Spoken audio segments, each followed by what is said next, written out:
Hello everyone, welcome to my channel. My name is Gitanjali. Today we are going to discussing chapter 14 of class 10 science. So student let's started. बच्चों आज हम पढ़ेंगे chapter 14 जिसका नाम है source of energy. बच्चों यहाँ पे कुछ इंपॉर्टेंट टॉपिक है जो कि हमेशा पेपर में आता है। आपको कोई साइड बुक या पूरी बुक पढ़ने की ज़रूरत नहीं है, आप सिर्फ इनमें से यही पढ़ के जाना, आपका पूरा चैप्टर कवर हो जाएगा। ओके बच्चों, और ये बहुत ज़्यादा इंपॉर्टेंट है, आपको बोर्ड के पेपर में आपको इसी में से ही पूछेंगे, आपको पूरी बुक पढ़ने की ज़रूरत नहीं है। ओके, तो पहला पहला टॉपिक है हमारा एनर्जी। बच्चों एनर्जी क्या होता है, ठीक है, उसके बारे में पढ़ते हैं। ठीक है, it is a ability to be do a lots of work without getting tired is known as energy. बच्चों ये एक एबिलिटी होता है हमें ह्यूमंस, मतलब ह्यूमंस बीइंग में बोलो या किसी भी चीज़ में बोलो, किसी ऑब्जेक्ट में बोलो, ताकि वो बहुत सारा काम कर सके बिना थके हुए, उसी को हम एनर्जी कहते हैं।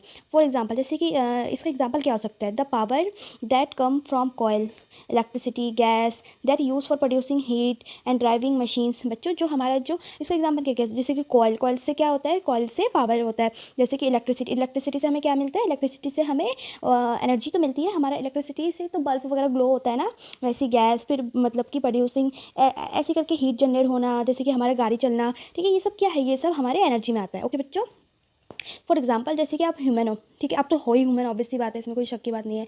ठीक है, आप अगर सपोज दैट आप अगर एक दिन अगर खाना नहीं खाओगे तो देखना आप बहुत लो लो फील करोगे। आप जैसे ही खाना खा लोगे तो वैसे ही आपको एनर्जी मिल जाएगी ना, और फिर आप बहुत सारे काम कर पाओगे। तो इसी को ही हम क्या कहते हैं, इसी को ही हम एनर्जी कहते हैं। ओके बच्चों, next topic, different forms of energy. बच्चों कितने तरीके की एनर्जी होते हैं, ठीक है, they are many different forms of energy such as solar energy, wind energy, wave energy, thermal energy, sound energy, chemical energy, electricity energy, atomic energy and mechanical energy. बच्चों जो एनर्जी होता है ये बहुत टाइप का होता है, जैसे कि हमारा सोलर एनर्जी होता है, विंड एनर्जी होता है, वेव एनर्जी होता है, थर्मल, फिर साउंड, फिर केमिकल, फिर मैकेनिकल, फिर एटॉमिक, बहुत टाइप की एनर्जी होते हैं। ओके बच्चों, अब पढ़ते हैं हमारा next topic, conventional source of energy. बच्चों कन्वेंशनल सोर्स ऑफ एनर्जी क्या होता है, conventional source of energy which are those energy which have been use since time such as conventional source of energy it can be reuse, for example कोयल and petrol. बच्चों conventional energy एक type का सोर्स है energy का, जो कि बहुत लंबे समय तक हम यूज़ कर रहे हैं। पर यह है कि अगर हम एक बार इसको अगर यूज़ कर लें तो हम इसको रीयूज़ नहीं कर सकते, रीयूज़ नहीं कर सकते। जैसे कि हमारा कॉयल हो गया, फिर हमारा पेट्रोलियम हो गया। ओके बच्चों, अब है हमारा next topic, non conventional source of energy. बच्चों non conventional source of energy क्या होता है, non conventional source of energy are those energy which can be use after a long period of time. बच्चों non conventional energy वो energy होता है जो कि हम एक बार यूज़ करके हम बार बार इसे यूज़ कर सकते हैं।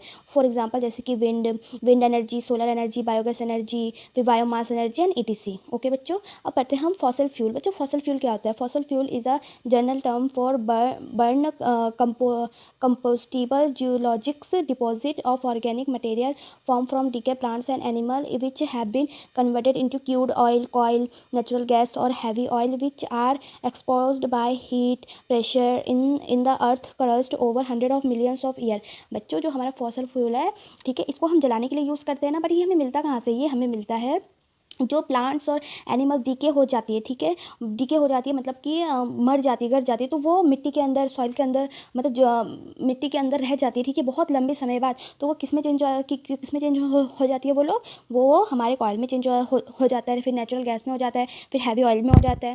ओके बच्चों, तो इन सबको हम क्या बोलते हैं, इन सबको हम फॉसल फ्यूल्स बोलते हैं। ओके बच्चों, अब पढ़ते हैं हम सोलर एनर्जी। सोलर एनर्जी क्या होता है, solar energy is a radiant light and heat from the sun. Solar energy, it is a transformation of heat, the energy that comes from the sun. It is also used as for heating, cooking as well as drying। बच्चों जो solar energy क्या होता है, solar energy एक energy होता है जो कि ट्रांसफॉर्मिंग करता है किसमें, हीट में, ठीक है, जो कि हमें किससे मिलता है, जो जो सन है, ठीक है, जो हमें मतलब कि किससे मिलता है, ऑब्वियसली बात है सन से मिलता है, जो सन है, ठीक है, वो उससे हमें रेडियंट मिलता है, रेडियंट लाइट मिलता है, वो हमारे किस में चेंज हो जाता है, वो हमारे हीट में चेंज हो जाता है, ठीक है बच्चों, मतलब कि सॉरी हीट में नहीं, हमारे एनर्जी में चेंज हो जाता है, जो कि बाद में हम वो किस में यूज़ करते हैं, बाद में हम उसको हीटिंग में यूज़ करते हैं, कुकिंग में यूज़ करते हैं, फिर हम ड्राइंग में यूज़ करते हैं। ओके बच्चों, अब पढ़ते हैं हम बायोमास। बायोमास या बायोगैस, ओके, दोनों एक ही है। It is a mixture of gas produce by anaerobic decomposition of organic material such as agricultural waste, municipality waste, plants residue and food waste. Biogas which consist of methane and carbon dioxide. बच्चों जो हमारा जो biogas होता है ये बहुत type के mixture होता है गैस का, ठीक है, जो हमें किससे मिलता है, ये हमें मिलता है प्लांट से, एनिमल से जो डिकम्पोज हो जाता है, ठीक है, जैसे कि हमारा agriculture, municipal, plant residue, food waste, उन सब से जो वो सब से हमें क्या मिलता है, उन सब से हमें गैस मिलता है, ठीक है, जैसे कि हमारा मीथेन और कार्बन डाइऑक्साइड। ओके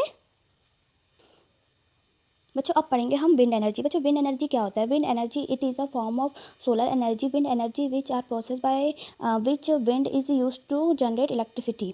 बच्चों, जो हमारा विंड एनर्जी होता है ये एक टाइप का सोलर एनर्जी होता है जो कि हमें क्या प्रोड्यूस करता है, वो हमें इलेक्ट्रिसिटी प्रोड्यूस करता है। ओके बच्चों, next point, the wind turbines convert the kinetic energy in the wind into a mechanical energy. बच्चों, जो हमारा जो टर्बिन है ना, जो पंखा टाइप का होता है ना, ठीक है, आपने देखा होगा, मैं पे फोटो लगा दूंगी, जो कि काइनेटिक एनर्जी किसमें चेंज हो जाता है, मैकेनिकल एनर्जी में, ठीक है बच्चों, उसी को हम विंड एनर्जी कहते हैं। अब पढ़ते हैं हम वाटर एनर्जी। वाटर एनर्जी क्या होता है?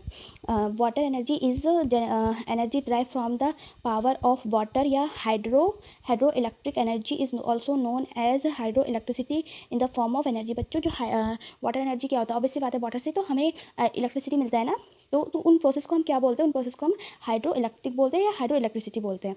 ओके बच्चों, फॉर एग्जाम्पल, इस एग्जाम्पल से हम कैसे समझेंगे?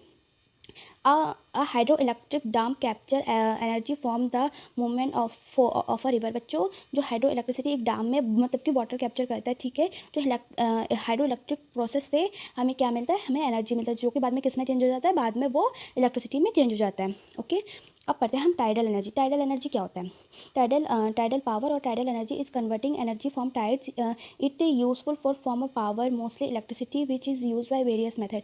बच्चों, टाइडल एनर्जी का एनर्जी होता है जो कि यूज होता है किसमें, वो हमें यूज होता है इलेक्ट्रिसिटी बनाने में, ठीक है, जो कि बड़े बड़े समुद्रों में लगाते हैं, ठीक है बच्चों, और इसका यूज़ वेरियस टाइप्स, मतलब कि वेरियस मेथड, मतलब इसको हम बहुत अलग अलग तरीके से भी यूज़ कर सकते हैं, जैसे कि हम अपने कपड़े सुखा सकते हैं, हम खाना बना सकते हैं, ऐसे बहुत सारी कुछ जो हमारा टाइडल एनर्जी है ये है कहाँ कहाँ, ठीक है, यहाँ पे मैंने 2 एग्जांपल दिया है, आप इन एग्जांपल से समझना, जैसे कि सीवा लेक जो कि कहाँ पे है, साउथ कोरिया में, ठीक है बच्चों, वहाँ पे समुद्र है, वहाँ पे लगाया गया है, ठीक है। फिर है लॉरेंस जो कि कहाँ पे, फ्रांस में, ठीक है बच्चों, वहाँ पे टाइडल एनर्जी लगाया गया है ताकि वहाँ पे इलेक्ट्रिसिटी मिल सके। ओके बच्चों, अब है हमारा next point, nuclear energy. Nuclear energy क्या होता है? Nuclear energy is also known as nuclear power. Nuclear power can be obtain from nuclear fission, nuclear decay and nuclear fusion reaction. बच्चों, जो न्यूक्लियर एनर्जी किस में यूज़ होता है, ये इसको हम इलेक्ट्रिसिटी भी हम इससे यूज़ कर सकते हैं, मतलब इससे भी हम इलेक्ट्रिसिटी मिल सकते हैं, जो कि इसको हम क्या क्या बोल सकते हैं, इसको हम न्यूक्लियर पावर भी बोल सकते हैं, न्यूक्लियर फिजन भी बोल सकते हैं। ओके बच्चों, जो कि हमें कहाँ कहाँ से मिलता है, ये हमें न्यूक्लियर फिजन से मिलता है, न्यूक्लियर डिके से मिलता है, और हमें न्यूक्लियर फ्यूजन रिएक्शन से भी मिलता है। ओके बच्चों, जो ये किस में यूज़ होता है, ये हमें एनर्जी में यूज़ होता है और हमें इलेक्ट्रिसिटी मिलता है। ओके बच्चों, अब पढ़ते हैं हम renewable source of energy. Renewable source of energy क्या क्या हो सकता है?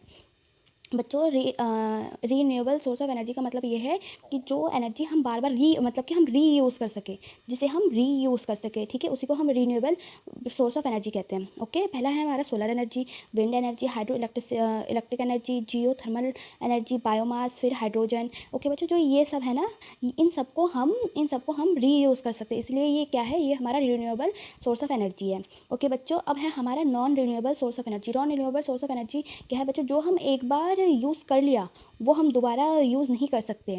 ओके बच्चों, इसी को हम बोलते हैं non renewable source of energy, जैसे कि हमारा oil, natural gas, coil, petroleum, nuclear, फिर फॉसल फ्यूल, ठीक है बच्चों, इन सबको हम दोबारा यूज़ नहीं कर सकते अगर इनको हमने एक बार यूज़ कर लिया तो। ओके बच्चों, thank you for watching my video and do not forget to subscribe and share with your friends.